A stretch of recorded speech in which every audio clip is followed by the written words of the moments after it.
Champions League returns with a brand new group stage format, and there is plenty of British interest, including Aston Villa's return to the Premier European competition for the first time in 41 years. What a wait. Long time, isn't it? It's a big moment. We're going to look ahead to tonight's games in a bit more detail now. We're joined on set by Sky's European football expert, Dougie Critchley. Dougie, good to see you, mate. You OK? Great to be here. Thanks for having me. Well, we're glad you're here, so you can put a bit more meat on the bone. Let's start with young boys, because, you know, they're not a club that a lot of Villa fans will know a whole load about. So what are they getting here in terms of an opponent? Well, they're getting a side that is used to dominating in their own domestic competition. They've won 6 of the last 7 Swiss league titles, so that's a sort of Man City-esque period of dominance for them. But they've started this season really, really poorly. They're actually bottom of the Swiss Super League. Really? They've played 6 games so far. They haven't won any of them. They've drawn 3, lost 3. They conceded 14, which is the most in the league. And everyone's a little bit baffled about why it's happening. So they go into this really low on confidence. But quite crucially, they have had some big results in Europe in the past. They've beaten Juventus and Man United since 2018. So they shouldn't be underestimated. They do have this artificial pitch, which Unai Emery has been talking about as well, wanted to get out there early to practice on that. So there is some factors for Villa to be aware of, but they aren't playing a side that are full of confidence at the moment. I think that bodes well for Villa, to be honest with you. I wasn't aware that they'd started so poorly.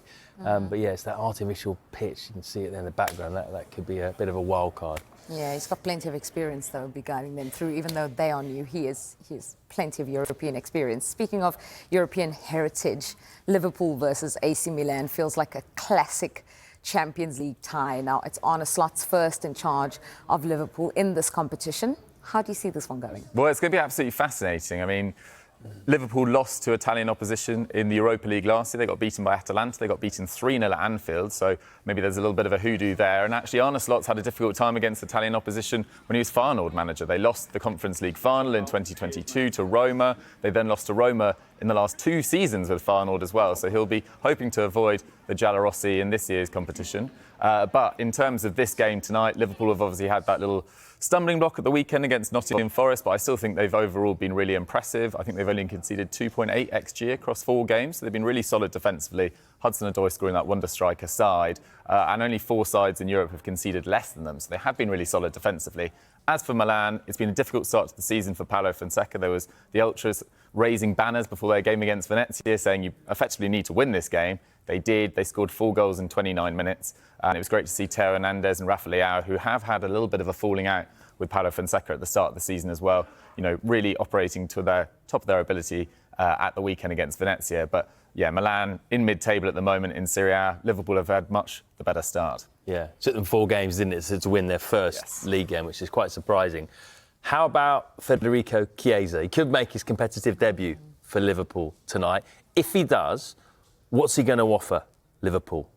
Well, pace, directness. You know, over the last year, he's delivered about 4.4 progressive carries per 90. So a progressive carry is when you carry the ball 10 yards towards the opposition goal, and that ranks in the top 3% of forwards in Europe. So he's very direct, he's very quick, he can play on both sides as well.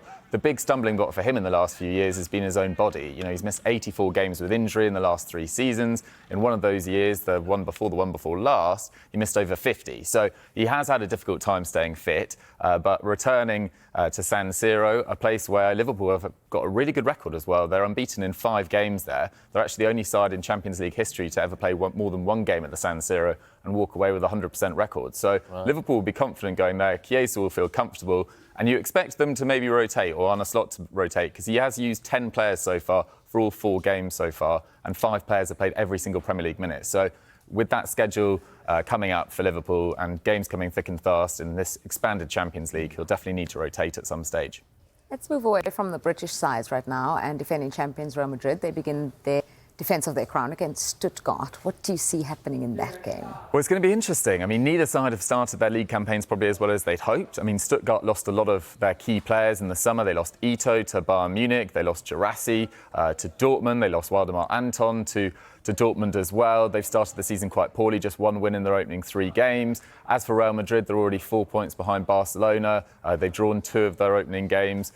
as well against Las Palmas and Mallorca, so two sides you'd expect them to beat. But they have won their last two in La Liga, including a 2-0 victory over Real Sociedad at the weekend. They've obviously got so much quality in this competition, and they go into this as strong favourites as they do pretty much in every game in Europe. Yeah, saw Jude Bellingham there. He's warming up, so he possibly could be involved, having been out with injury. Special night for Vincent Kompany, isn't it? His first ever Champions League game as a manager in charge of Bayern Munich.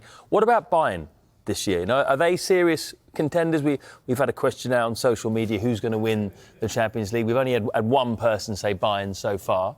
Yeah, I think they're coming back from a disappointing campaign domestically last year. They didn't just finish second behind Bayer Leverkusen, they actually finished third behind Stuttgart, who are Real Madrid's opponents tonight. So that was obviously a huge disappointment. But people forget that they reached the semi-finals last year. They drew 2-2 with Real Madrid in the first leg, and they were close to going through in the second before Joselu scored two late goals as well to knock them out in the semi-finals when they were under Thomas Tuchel.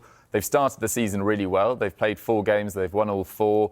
They beat Holstein Kiel 6-1 at the weekend. Harry Kane scored a hat-trick. Jamal Musiala has continued his amazing sort of emergence onto the world scene. He's been really, really strong. And their record in group stage games in the old format was absolutely exceptional. They're unbeaten in their last 40 group stage games. They'd won 17 in a row last year prior to drawing with Copenhagen. Of course, it's a new format this year, so they'll want to get off to a very good start. And they're playing Dinamo Zagreb, who have just come off the back of a defeat to Hajduk Split as well. They're strong favourites for that one. In terms of winning the overall competition, I think they're probably third or fourth favourite behind probably Real Madrid and Man City, but I wouldn't probably have them amongst the absolute favourites.